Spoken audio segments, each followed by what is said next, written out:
睡得正香呢，突然就下大雨了，这个声音好吓人啊！不知道这个顶能不能扛得住啊？开始刮风了，哎，这风刮起来还是蛮舒服的。里面还是整了一个小风扇给这吹着呢。还好回来了，要不然遭遇这个暴雨的话就完蛋了。我的东西的话都在前面这一块，打算明天找露营地的，看样子明天也没办法出发了。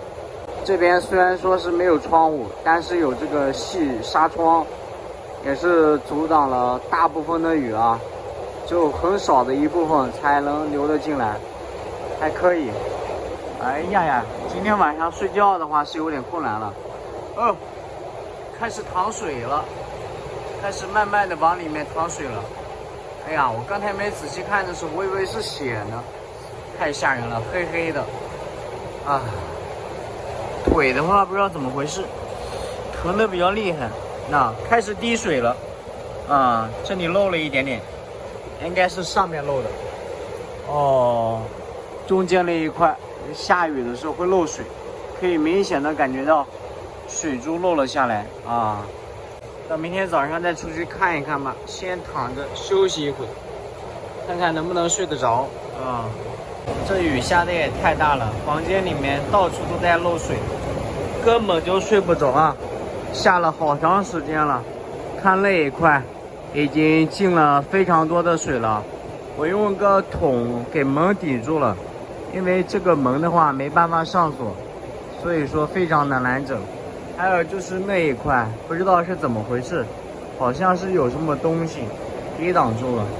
看看前面这一块吧，好多的雨水顺着这个纱窗已经流了下来，这一片的话都湿完了。还有就是我这一块的话，睡觉的时候也不踏实，好多的那个雨滴慢慢的都浸透了过来，里面的空间还是非常的热，吹个小风扇的话还扛不住。上面这一块漏雨也蛮严重的，床上面已经滴了好多的雨水，我都用纸擦了左一下右一下的，外面还打着雷，这个雷声也是比较大的。看看这一块全湿完了，到处都是雨水的痕迹，这一块比较厉害。哎呀，越下越大了，今天晚上是个睡不着的难忘的夜晚。哎呀，这可怎么办呀？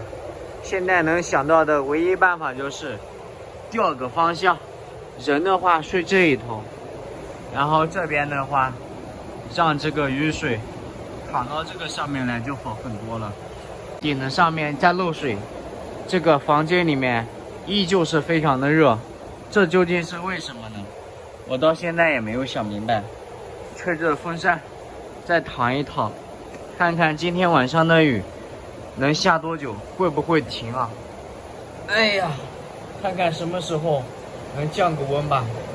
雷声打得非常的大，房间里面老是一闪一闪的，让我有点害怕。